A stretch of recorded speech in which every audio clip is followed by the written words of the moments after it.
Hey, hey, hey, party people! Welcome back to some more Fallout Equestria. So last time we dealt with a little jailbreak here and a little train heist, a train raid. Now that was interesting, and then obviously train go off cliff and then train go boom. But yeah, honestly, that's pretty much just the short summary of it. So I'm just gonna jump ahead right into the story here, right after I find my audio. There we go. Enable some Fallout 4 beautiful, beautiful ambiance there. Nice and relaxing. Ooh. Sweet. Now, I did see there was this, like, little narrator thing. I know it's not a good narrator, but as these videos go on, I might need to start having to use this bit more and more as time goes on. So, we'll see. I want to try to refrain from it, but I might just start having to tag in the audio narrator so I can get a little break and keep the video going. Okay, so Chapter 9. The moral of the story. I'm the one who should be mobbed by strangers wherever I go. Clouds. When I first stepped outside into this new world, the world was impossibly big, the sky terrifyingly high. Now, the omnipresent clouds shifting, boiling, darkening with rain was just another ceiling, gray like the one in stable maintenance. Only rarely, like on that first night, with small fissures open in the cloud cover, like gaping wounds that would slowly heal. The tantalizing glimpse of a bright, wondrous blue above, cheerful and serene, tempted and tortured those living in the gloom below. Little Pip, Velvet asked her own thoughts not far from my own, does that air seem strange to you outside? The day is so warm and bright, and yet the air is so sickly. Hold on, go lower the music, just a pitch. There we go. I feel so eager and yet so hesitant to be enwrapped by it. Like it's poisonous. I agreed. Calamity said nothing. I suppose that to him, the air was the air, and had always been like this. The strewn wreckage of Pegasus vehicles cast from the sky when the metropolis of Cloudsdale was obliterated in a single hoof stomp, stretched on for miles. Some of the sky chariots and wagons were marred further with the old skeletons of the poor ponies who were struck dead or mortally wounded by the mega spell, but whose bodies were not wiped from existence entirely. The mountains rose up to either side of the valley, sickly grass forested with blackened trees. New plants grew around them, feeding on their corpses. Up and ahead was the worn and faded image of giant sparkle cola bottle, the stylized carrot immediately identifying the drink, even though the words on the sign had faded too severely to read. A badly faded yellow pony with a pink mane was holding it aloft in nearly, oh my, glee. Yikes. According to Calamity, these giant signs called billboards had once littered every major sky route between Cloudsdale and other cities, advertising goods and services from all over Equestria. I could spot a second billboard on the opposite side of the valley, perhaps half a mile further down. Even from this range, I thought I could recognize the familiar image of a heroic Pegasi with rainbows exploding across the sky behind them as they swooped over the armies of wicked zebras. Better whipped than striped, better wiped than striped. Oh my gosh, that is, wow, that is graphic. Better wiped than striped. That is extreme right there.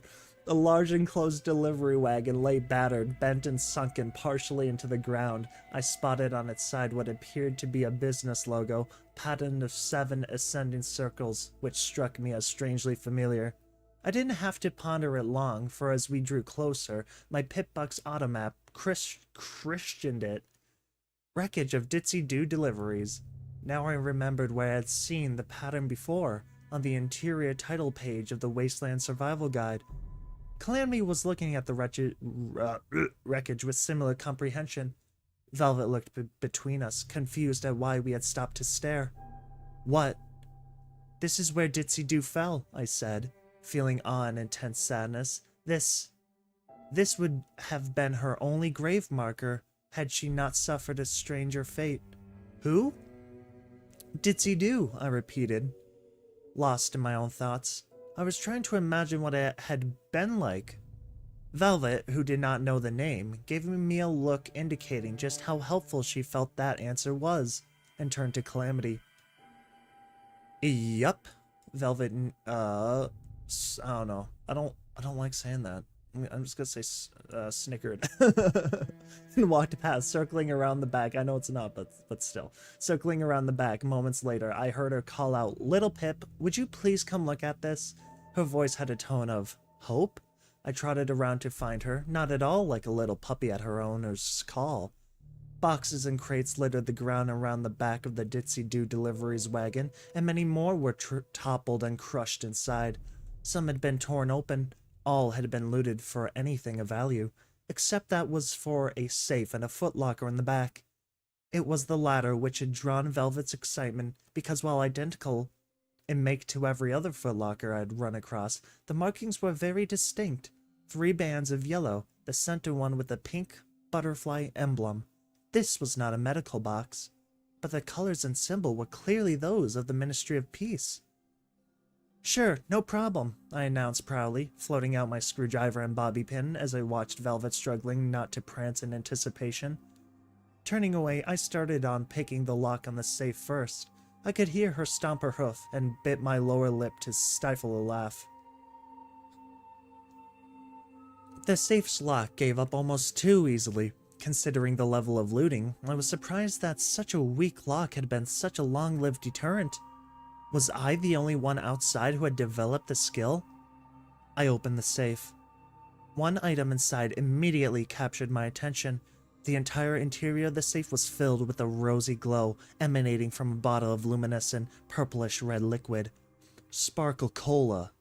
Rad. With an invigorating touch of radiation and a blast of radish flavoring. It's like a buck to the face.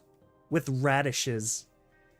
The Sparkle Cola Rad floated out of the safe past me, enveloped in a magical glow by Velvet's horn. Raising the bottle to eye level, she winced at it with a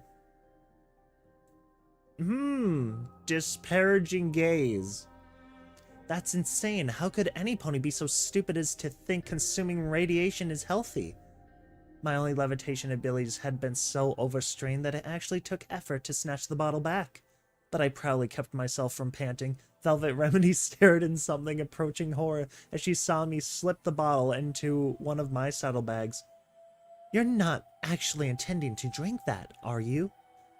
I shrugged. It didn't sound like it might be tasty, and according to my pitbuck, the radiation still present was minor enough to be washed away with a Radaway potion later.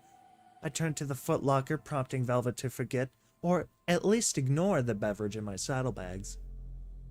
This lock was not easy. It selfishly refused to give up its secrets. After the 3rd try, I began to worry that this one was beyond me, and I desperately didn't want Velvet Remedy to see me fail. I had one other option, but I didn't want her to see that either. This is a tough one. I'm going to need concentration. Velvet, could you step out? And considering her warning earlier, I added, "Please?" I could tell she didn't want to, but with ladylike grace, she departed. As soon as she was out of sight, I brought up my pitbuck sorting spell and pulled the tin of Mentals out from where I had hidden it at the bottom of my pack. This wasn't the incredible party time treat I had before, but I didn't need to talk to the locker. Opening the tin, I popped one into my mouth and began to chew. The effect was immediate. It was like a gray film was being washed away from all my senses, like my mind was clearing after having been in a deep fog. I was more alive and aware than ever before. This was not party time, and definitely not as candylicious. But it was enough to make the damn lock sing for me. Outside I could hear Velvet Remedy's voice. "Calamity, May I ask you something? Yup, I reckon you can. Why is it that you are the only Pegasus pony I've seen in the Equestrian Wasteland? I was under the impression that Pegasus ponies should be as common as Earth and Unicorn ponies. My ears perked. Their conversation wasn't meant to be private, so this wasn't eavesdropping exactly, and I had to admit, I wanted to know that too. There was a pregnant pause, then Calamity snickered. Wow, lady. When you ask a question, you go right for the throat, don't ya? I'm sorry, I apologize if this is a personal... No, you shouldn't know, I guess. You should know, I guess. I could hear Calamity sigh. My perceptiveness was heightened to an amazing degree, as I had predicted. The lock was now easy, and clicked open in surrender. You ain't gonna find any other Pegasus ponies, not unless they're... like me. He positive speaking about this was physically taxing. You see, back during the war, we Pegasus ponies were Equestria's greatest fighting force. We were the elites. The best of the best. But after Cloudsdale was hit, well, that was it. Game over. They abandoned the war, abandoned Equestria, although it's not like either of them lasted more than a few hours past that anyways. The Pegasus ponies closed up the sky and went into hiding. Closed up the sky? Yup. They kicked the Cloud Makers up to full power and locked them like that. Saved their other cities, their families. The zebras couldn't well target what they couldn't see. Not that they didn't try. Got a few lucky hits, but not many. I could hear one of them dig at the ground with a hoof. Ain't been a day that ain't been at least mostly cloudy in Equestria since. Velvet Remedy gasped. That's horrible. Oh, they keep telling themselves that any day now they'll turn them off. Open sky, come swooping down to save the rest of you when they're ready, when the time is right. Calamity snickered in clear contempt. I'm saying snickered. It's a lot easier. Been telling themselves that for upwards of 200 years now. Truth is, they're too arrogant and lazy to bother. As long as they can keep telling themselves that they'll do the right thing eventually, they can live with themselves. Meanwhile, why not all dying down here, the slavers and raiders and monsters, and you're making a damn hard effort of saving yourselves without their help? Sounded more to me like the Pegasus ponies were scared. I opened the footlocker and started looking at the items inside. And you? Velvet asked. I didn't find the living with myself so easy, so that lot seemed to bunch of winged horse apples. Wow, Calamity, so very glad to have you on Equestria's side, but bitter much? A few moments later, Velvet trotted into the back of the delivery wagon. She spared a glance back in Calamity's direction, then noticed I had opened the footlocker. With the pleased sound, she virtually danced over the debris to reach me. Inside, numerous scrolls ruined when a bottle of something had shattered, and the glass shards of said bottle, a framed picture of a bunny rabbit, a small crystal orb sealed in a clear bag, property of the Ministry of Peace, restricted viewing only, unauthorized viewers will be prosecuted, and a book, Supernaturals. Hello. Welcome to the stream. Oh, Velvet gasped and made a sound that I felt I could fairly describe as a squee. I watched her, the corners of my mouth twitching upwards as I realized that Velvet Remedy, the amazing unicorn of unparalleled beauty and musical grace, who had inspired at least 300 fans, was herself more than a bit of a fan filly. I know what this is, Velvet announced, floating the bag with the orb up for a closer inspection. It's a memory orb, used to record events not only with sound but moving picture. Much better than a recorder or a camera. Rare too. Velvet collected the memory orb and the bunny photo, and was surprised when she left the book. Oh, I already have that one, but you should take it, little Pip. I know you'll find it useful. Something in her expression made me think there was a joke here, and at my expense. Still, I wasn't one to turn down a book, especially if it was one Velvet Remedy suggested. My gosh, little Pip is such a simp for Velvet Remedy here. I just finished sliding the book into my saddlebags when my eyes forward sparkle compass, oh my gosh, exploded with red. I froze. Crap, that's a lot of enemies in my mind. I knew the slavers had found us again, and from the looks of things, they had brought an army. Little Pip, what is it? Anxiously I whispered, "Go get Calamity. Quietly, please." I turned slowly in place. There was a gap in the red. We weren't entirely surrounded. Trouble. More than we could handle. Velvet immediately tensed, nodded nervously and trotted out as quickly and quietly as she could, only knocking over one crate along the way. We both winced as she reached the back end of the wagon. She stopped aghast. "Zombie ponies!" "What? Not slavers?" I moved up next to her. I was already forming how I was going to explain to her about ghouls, but the words died on my lips as I took in the blank, hungry stares and shambling, grotesque movements of the approaching herd. These did not look like ghouls. These looked like zombie ponies. I remembered the warning. You get into the wrong places, you'll find yourself hunted by whole packs of cannibal ghoul ponies gone zombie. Moving closer to Calamity, I whispered, "Follow me." We watched them shuffle a foot nearer to the closest. The closest zombie pony broke into a slavering charge. "Run!" We ran. Ran like we were being chased by a mindless horde of monsters intent on eating us alive, because we were. The zombie ponies exploded into action, joining the hunt. Our flesh the prize they were after. Many launched into the air and flew towards us. I tried to telekinetically grab a down-sky chariot as we raced past, but the glow around my horns sparked and died. I had no telekinetic tricks to save us. Velvet Remedy shrieked as a zombie pony dove from the sky. She ducked, the creature overshooting her and crashing into a tree. I leaped over the body and kept going, my side beginning to hurt. That hunt swiftly grew into burning coals buried in my side, bringing tears to my eyes and threatening to sap my strength. 2 more zombie ponies dived towards us. Calamity, wide-eyed in fear, suddenly scowled and spat out, "Ah, screw this!" He skidded to a halt, rearing around and opened fire. The shot ripped the featherless wing off of one of the zombies, causing it to lurch into the other. The 2 tumbled out of the sky in a spin, splashing gorily into the half-buried metal skeleton of a huge wagon designed to carry smaller wagons. That is actually super cool. So it's like a carrier almost? Interesting.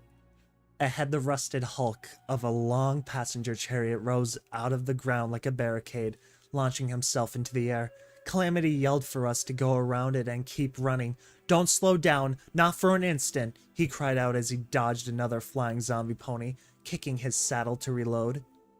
Velvet was pulling well ahead of me, my shorter legs and my burning side threatening to spell out a most horrific death for me. Velvet tore around the side of the passenger wagon and disappeared behind it.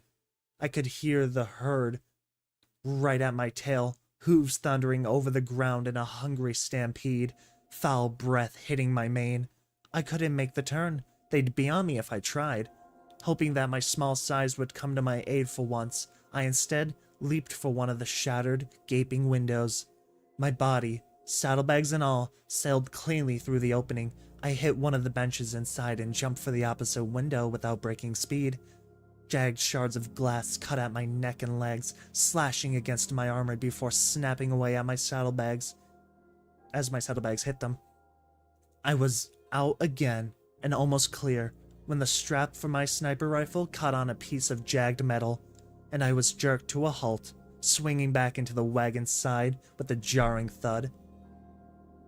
I was caught. I tried to pull away, but my hooves barely brushed the ground.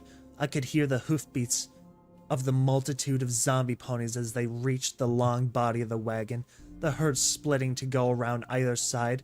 I twisted about, trying to bite the strap loose before they were on top of me. Somewhere above, I heard Calamity taking shots.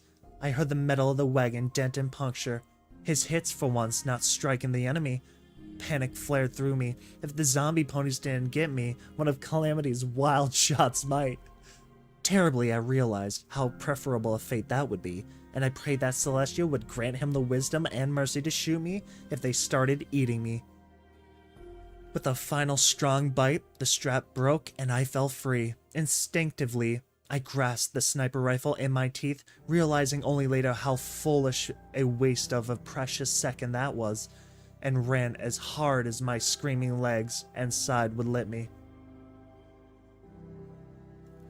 The zombie herd was already coming around the passenger wagon, closing on me, their hooves brutalized. The discolored grass beneath even more swooped over it with an ease that made my shortcut laughable. My clear mind and heightened perceptions had become a horror. I could feel the ground tremble beneath me. I could calculate how swiftly they would be gnawing on my hide. I could make out a strange faint pop even through the rumble of the herd. I could feel myself lifted into the air as the wreckage of the passenger wagon was consumed in a flare of unleashed wild magic. I could see the pulsing cascade of colors cast strange shadows as swirling magical energies erupted through the air. I could smell the fetid corpse-strewn stench of the zombies as they were blown apart, even as their body parts caught fire. I hit the ground still running, the valley lurching about as I fought to keep from tumbling. Bits of zombie ponies splattered down about me like rain. Ahead of me, Velvet Remedy had stopped and was just staring, eyes fixed on a scene behind me I preferred not to imagine. Most of the herd was killed in the blast, and many who were not had scattered, but not for long. Calamity swooped over me, crying out for a panting Velvet to turn back around and keep running. A cluster of odd sky vehicles painted a mottled light blue, and the gray with tiny splashes of white formed the only possibly defensible position. Beyond that, the valley spread out into rolling rocky hills that offered no cover at all. We reached it as more zombie ponies overflew us, landing just yards away. Velvet Remedy lowered her horn, charging at them, and skewered one messily, unable to hold back an "ew" that I emphasized with completely. I tried to grasp little Macintosh telekinetically, but my magic just couldn't. Desperately, I looked around for something I could grasp in my mouth. A piece of sufficiently spear-like debris would do. What I found was infinitely better. At least, I thought so. As Calamity shot the zombie pony moving towards me, I scrambled over to where the cargo of one of the vehicles had spilled. I had seen in small and cruel glimpses the beautiful light blue sky above the clouds.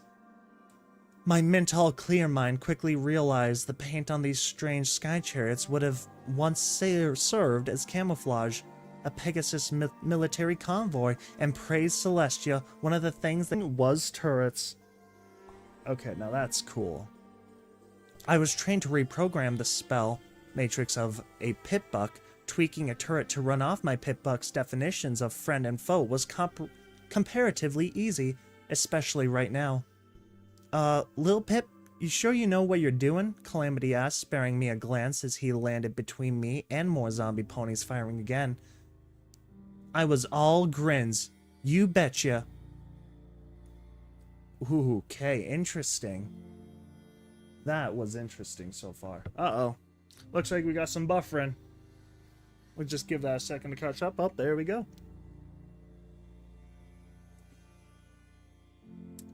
Okie dokie. Woo! Celestia, watch you and keep you safe as you travel down the path you choose. May Luna be with you and keep you strong, so your courage will never lose. Remain loyal, honest, and brave. Forget not the ones that you save, and in our hearts you will do no wrong. No, there's no such thing as late. Welcome. Velvet Remedy's tune wove between humming and lyrics, the latter in a state of constant flux. For me, watching my idol actually crafting a song was amazing. Calamity didn't complain. He too found her music to be uplifting in the bleakness of the wasteland, although his occasional eye-rolling suggested he wished she would stick with one set of lyrics rather than seeking perfection. It had been several hours since the zombies in the valley was safely behind us. A darker gray began to seep into the sky again. Not a storm, Calamity said with some encouragement, just the approach of nightfall. If I ever meet the Pegasus ponies, I thought, I'll have to thank them for making the equestrian wasteland so depressing. Somehow, it was worse than the drab monotony of Stable 2.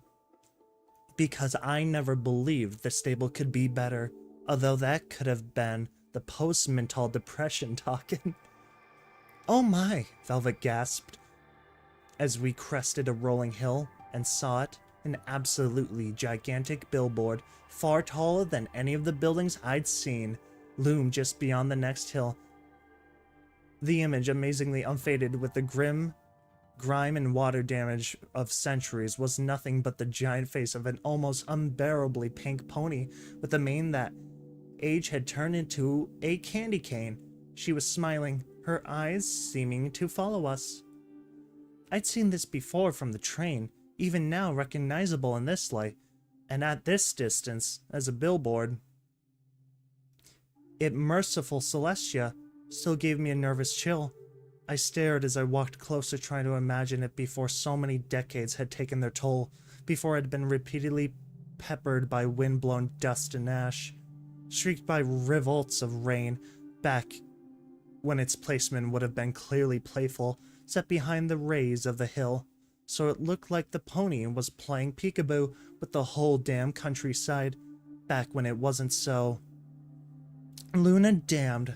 Fucking creepy. I tried to shake off the feeling with a shudder, turning away from the massive billboard, and found myself staring at a sneaky sprite bot.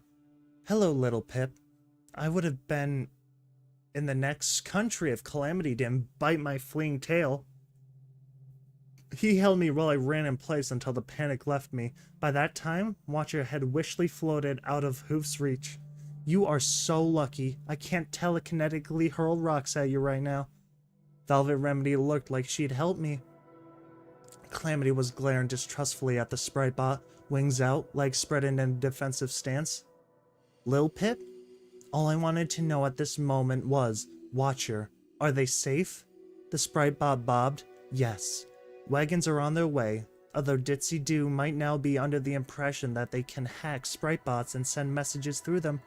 Sorry about that. Lil Pip? Calamity could have been growling if he could. I don't trust that thing. So Watcher had found a way to relay the message without alerting the ponyfolk of New Appaloosa to what Watcher was able to do.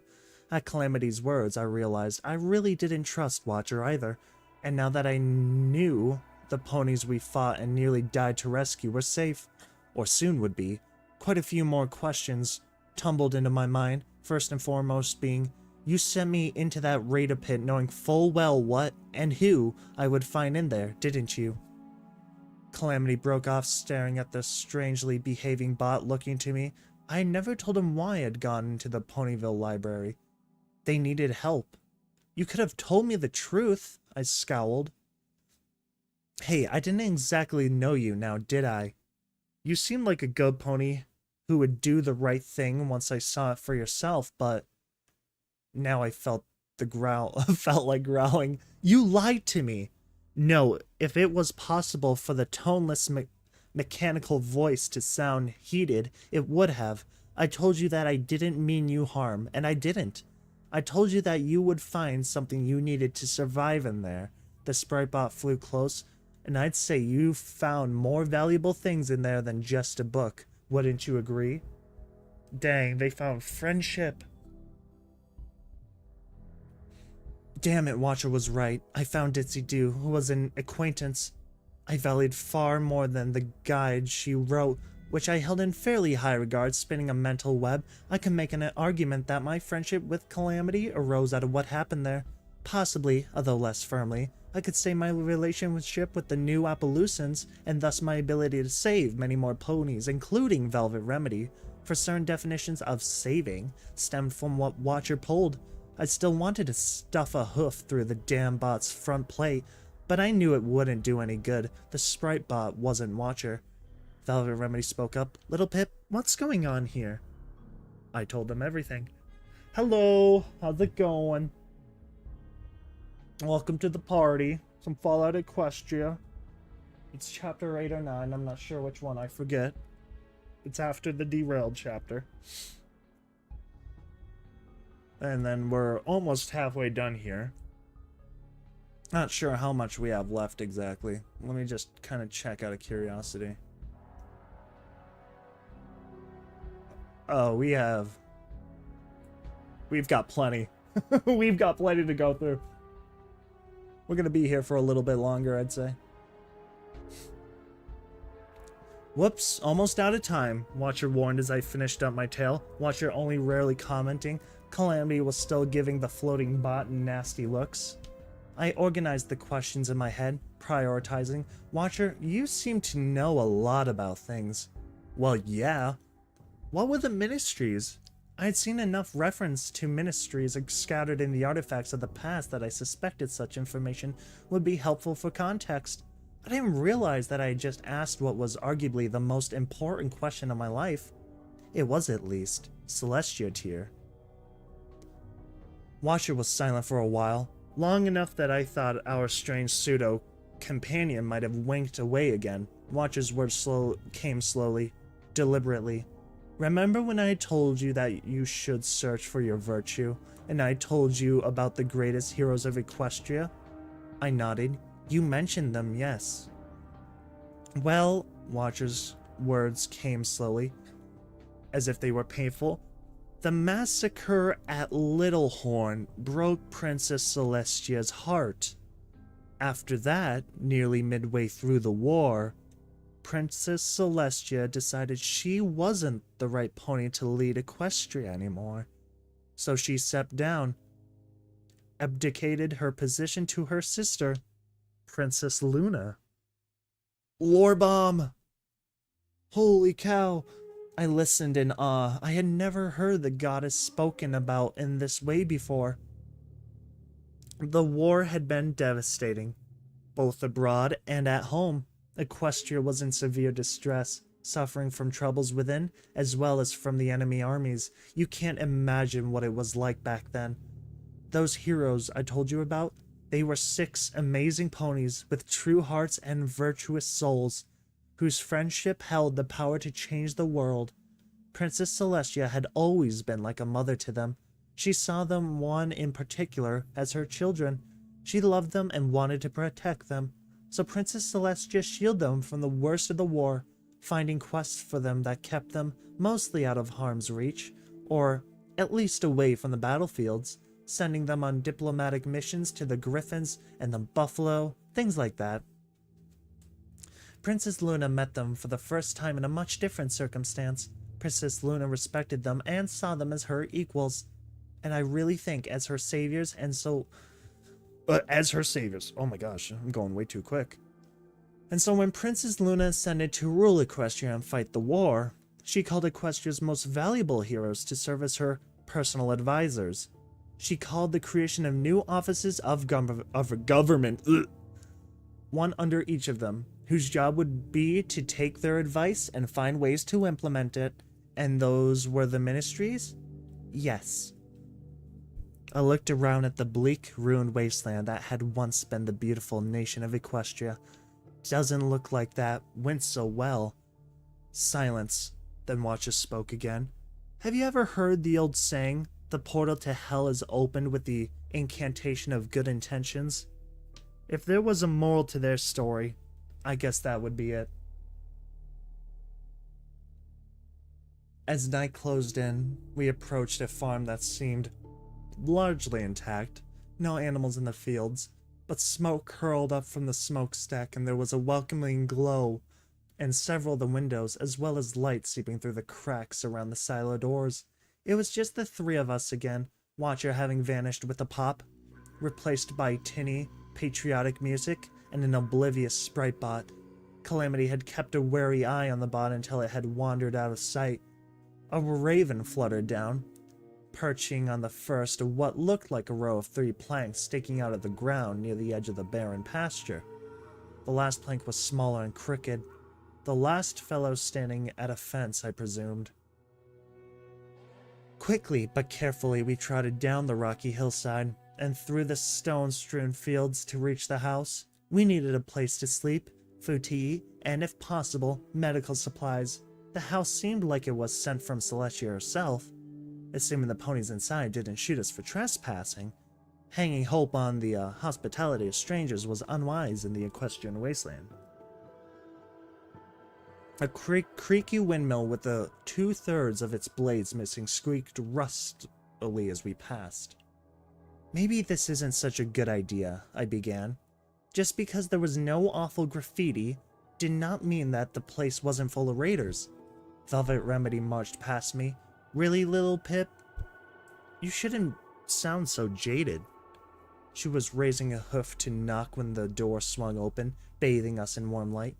Velvet blinked at the empty space in front of her, then looked down to see the filly in the doorway.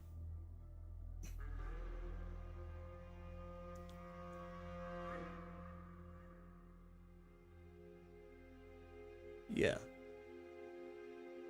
She was pink. Garishly pink.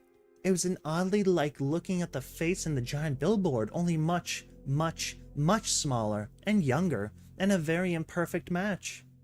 It was hard to tell in the light, but she seemed wrong somehow.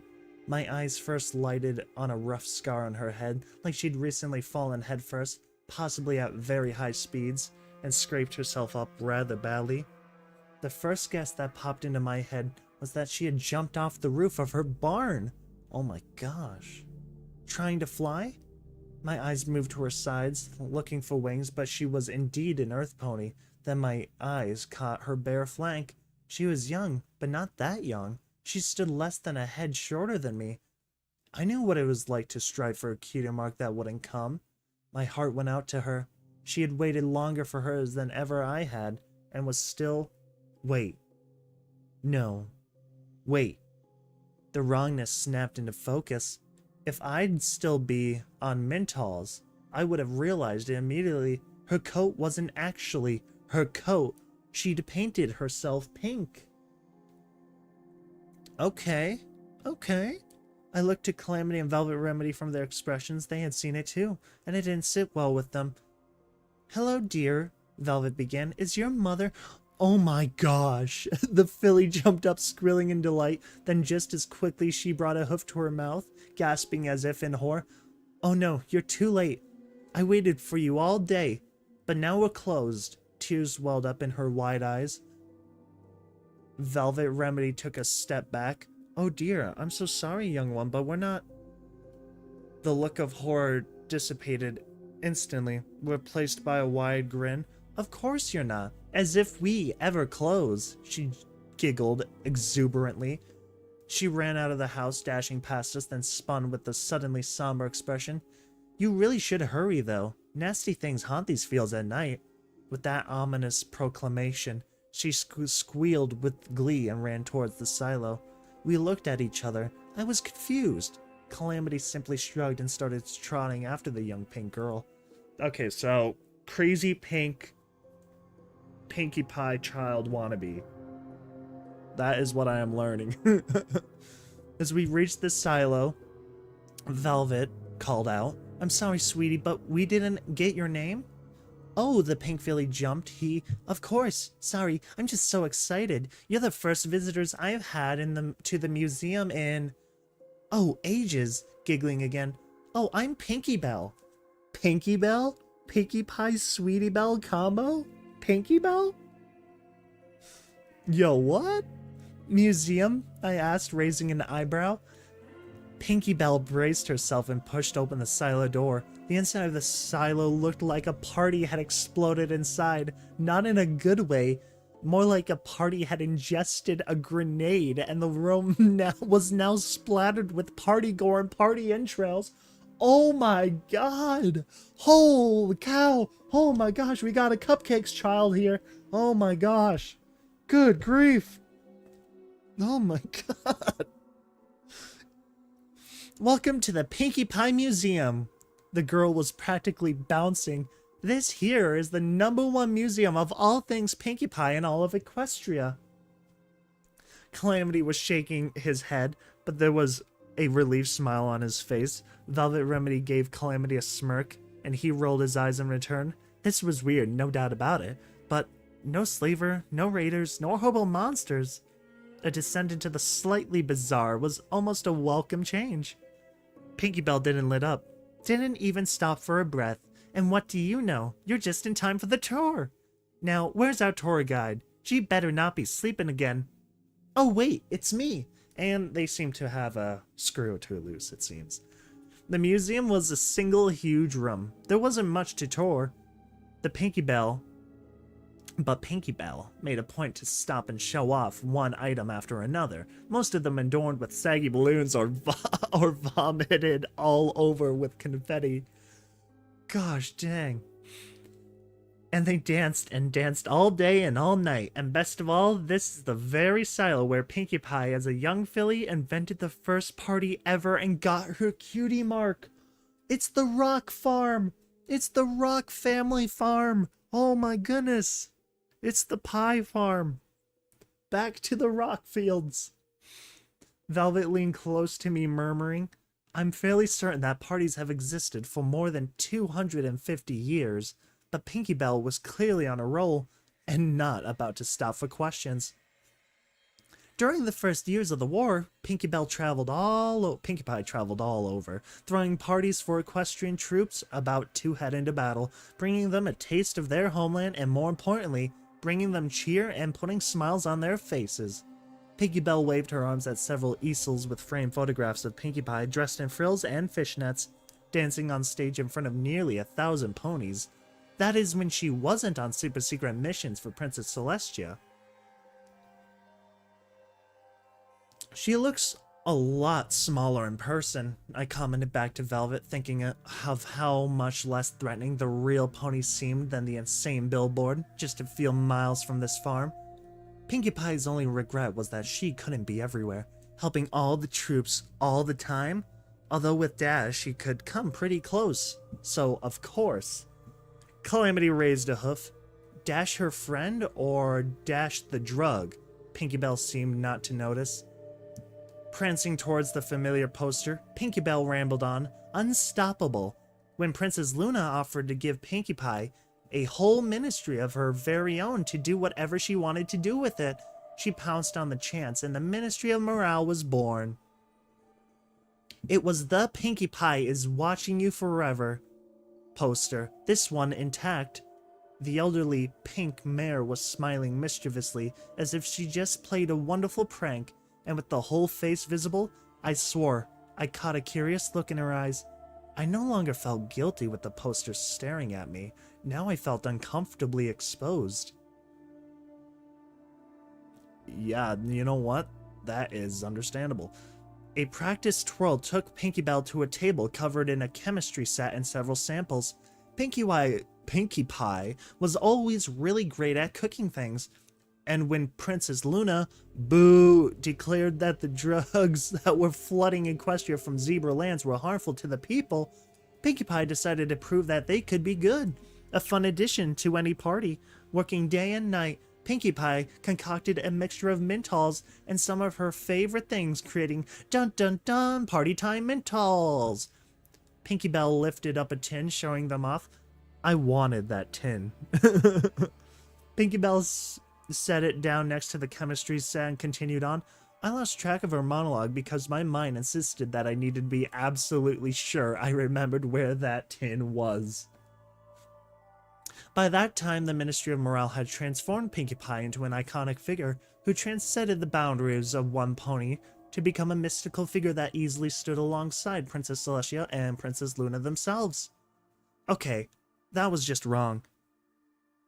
Little colts and fillies knew that Pinkie Pie was always watching them. She saw everything they ever did, and if they were good little colts and fillies who were nice and friendly, who did their chores and smiled and laughed and never spread seditious lies, then on their birthdays, Pinkie would bring them a wonderful party. Pinkie Bell waved a hoof in warning, but if they were bad little colts and fillies, Pinkie Pie would bring them a rock. What the? I looked to Velvet Remedy in disbelief. Meanwhile, Pinkie Bell had stopped. Her eyes went wide, and she sucked in a huge breath and waited. 1 second, 2, 3, 4. Finally, Pinkie Bell let out a breath with a disappointed sigh. I'm sorry, I thought I felt an impromptu musical number coming on. Velvet Remedy studiously looked elsewhere. Anyways, what was I saying? Oh yeah, how Pinkie Pie brings parties. Velvet turned back to the little filly, a little startled. Brings? Dear, you do know that Pinkie Pie is dead, don't you? Pinkie Pie didn't miss a beat. Oh, she's physically dead, but her spirit lives on inside all of us. I watched Velvet Remedy's eyebrows raised. And then she snickered, seeming to accept that on a level. I just couldn't. While I face-hoofed, Velvet leaned close to Calamity and whispered, I think Pinkie Pie's spirit has a stalker. That's funny. I managed to miss most of the rest of the tour because I was trying to come up with a way to talk Pinkie Belle into parting with what was probably a prized part of her collection, but I was snapped back when Pinkie Belle announced that she had something to ask of us. A proposal. It turns out I have the only copy of the recipe for Party Time Mintalls. Okay, I knew that wasn't true. Calamity's friend also had it, but this might be the fastest, easiest way to get it for myself. And why stress over asking for a single tin when I could get the damned recipe? And I'd be willing to share it with you if you can bring me the one piece of my Pinkie Pie Museum collection that I'm missing. A limited edition Pinkie Pie magical statuette. Bring it here, and I'll throw the party to end all parties. Holy cow. That is absolutely wild. Hello, folks just joining in. Welcome, welcome. We are reading chapter 8 and 9 or something, Fallout Equestria. This is wild. We started off with ponies. So, and now here we are at the Pinkie Pie Rock Farm, the Pie Farm, or whatever the heck they called it. The quarry. I shouldn't have made fun. Velvet Remedy was saying as she trotted nervously about the cramped upstairs bedroom that Pinkie Belle had absolutely insisted we stay in for the night.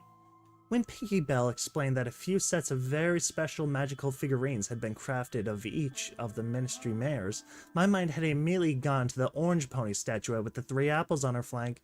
Finding another one like that, one specifically a Pinkie Pie, could be virtually impossible. On the other hoof, Pinkie Belle insisted that the statuette would have survived even the apocalypse. And really, I'd found one after being outside for roughly what? A week? Calamity sat on the bed, one ear to the wall as she watched Velvet fret. That poor filly, she's so terribly sad. Calamity whinnied. Sad?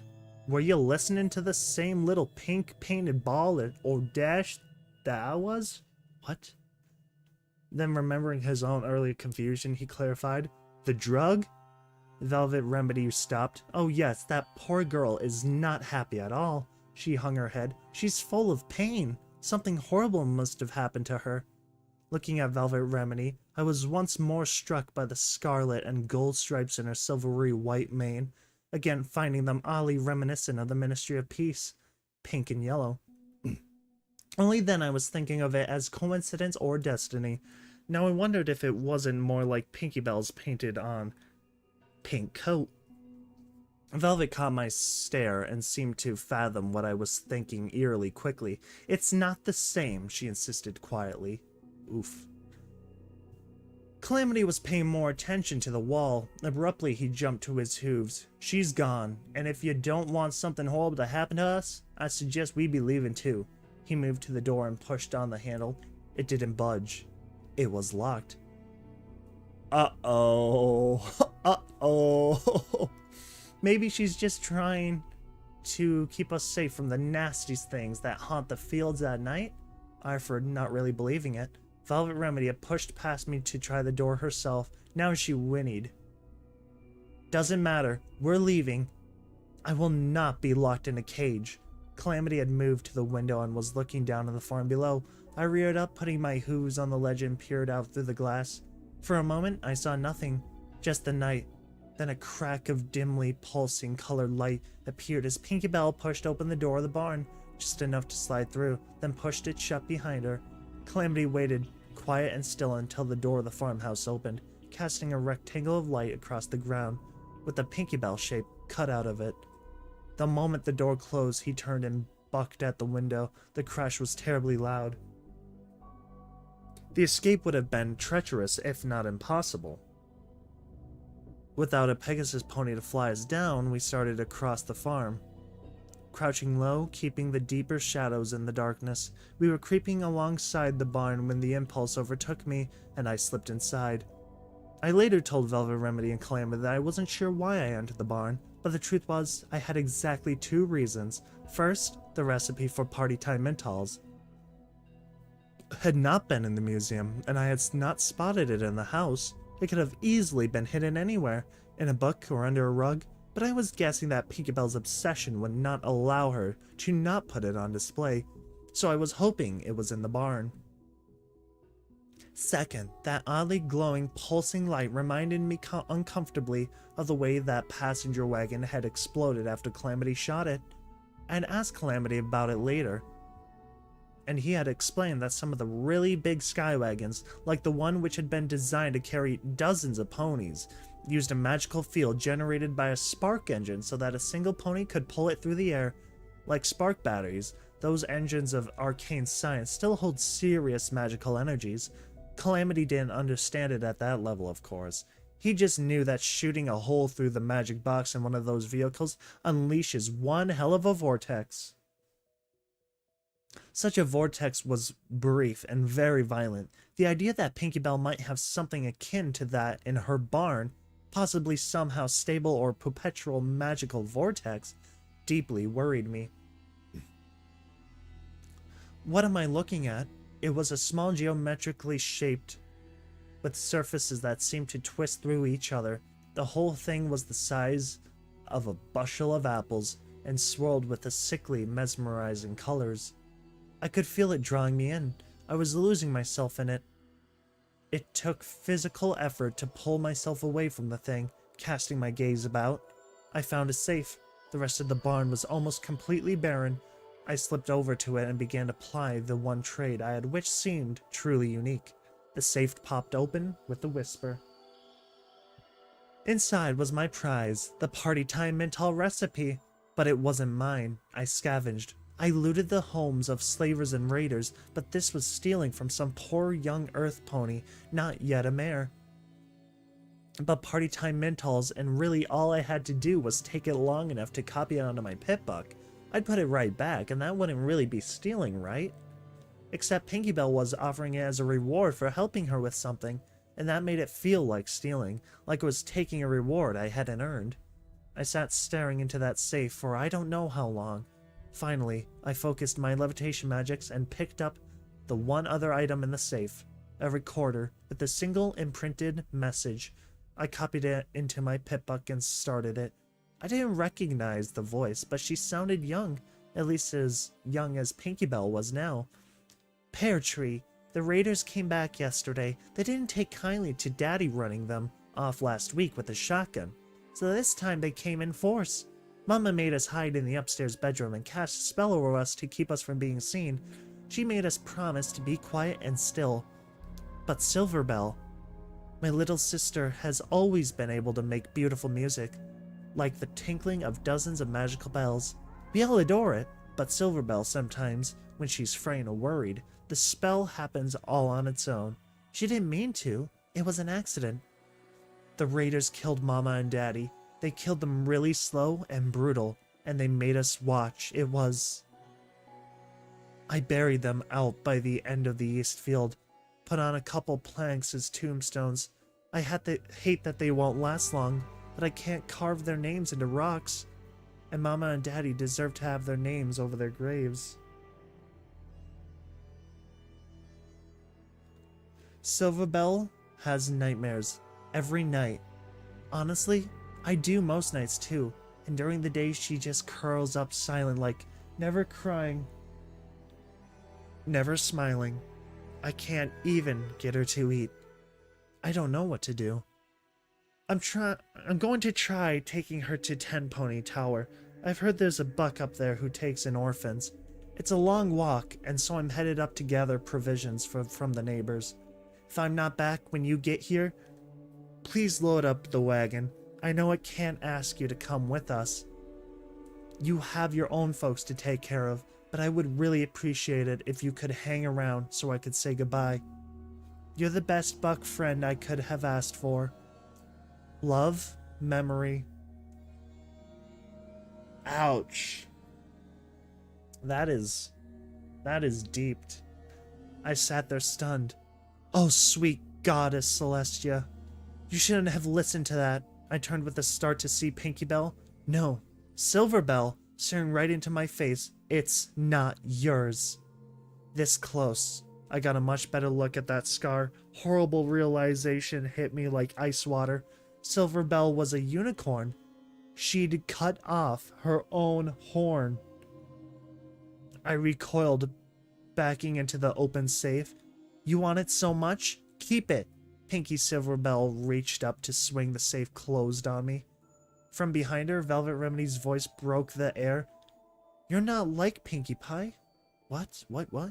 You're not like Pinkie Pie. Pinky Silverbell froze, then slowly turned away from me. Still, she blocked the front of the safe, and I somehow couldn't bring myself to barge through her to get out. You're nothing like Pinkie Pie. Velvet Remedy spoke slowly, calmly. Her voice wasn't accusing now. It was mostly sad. You are, if anything, the opposite of Pinkie Pie. I watched the filly in front of me shake. Emotions seemed to rush through her as if they didn't want to stay or were eager to get out of the way so the next emotion could take hold. You don't bring happiness when I look at you. All I feel is sad. Velvet continued, her voice giving gentleness to her words. If Pinkie Pie were to meet you, she wouldn't throw a party. Yes, she would. Velvet paused only for a moment. Maybe she would, but she wouldn't throw a party because she wanted to have fun with you. She would throw a party because she wanted to help you. Because you would make her very sad. What do you know? I know that laughter, real laughter, isn't forced. It isn't something you paint on to hide how you are truly feeling. Velvet Remedy walked slowly towards the filly who was trapped between, flying into a rage and breaking down in tears. I know that you are very badly hurt inside, and it's not the sort of hurt that can be fixed with a party, only healed by my horn. By the time Velvet Remedy had reached the filly, Pinky and Silverbell was shaking badly.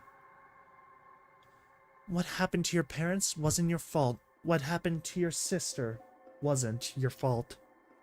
To her sister? Suddenly I remembered the 3 planks in the field, the last one crooked like it was planted by someone smaller and younger who didn't manage so well. I thought of an older sister named Memory trotting out alone towards the nearest neighbors, another farm probably a dozen miles away through territory being savaged by raiders. My heart broken. Yes, it was. And with that, Silverbell collapsed into rushed sobs. Velvet Remedy was there to wrap her head and leg around the filly, giving her a mane to cry into. Footnote, level up. New perk, Math Wrath. You are able to optimize your Pitbuck's targeting spell logic. Sats is now 20% cooler. Oh no, you're finally in time for a live performance, but we are just going to be ending it now though. Oh, that is a bummer. That is unfortunately rough. I figured as we go forward, I am just going to start reading these chapters as one individual stream. Because these will start to go on for quite a while. They just get longer and longer and longer. They're not getting shorter anytime soon. But, yeah. So that was chapter 9, moral of the story. Now let's see what chapter 10 is called. Chapter 10, Course Correction. Wow. I can only imagine what is going to happen. So thank you folks who have showed up for this one. I know it's we only did 1 chapter today, rather shorter though. Although I'm pretty sure doing it this way will be a lot more beneficial for my voice and vocal cords and crud, so we're probably going to start doing 1 chapter for now. For now anyways, unless I feel really ambitious. But yeah, thanks for watching folks. I'll be sure to catch you in the next one. Peace out.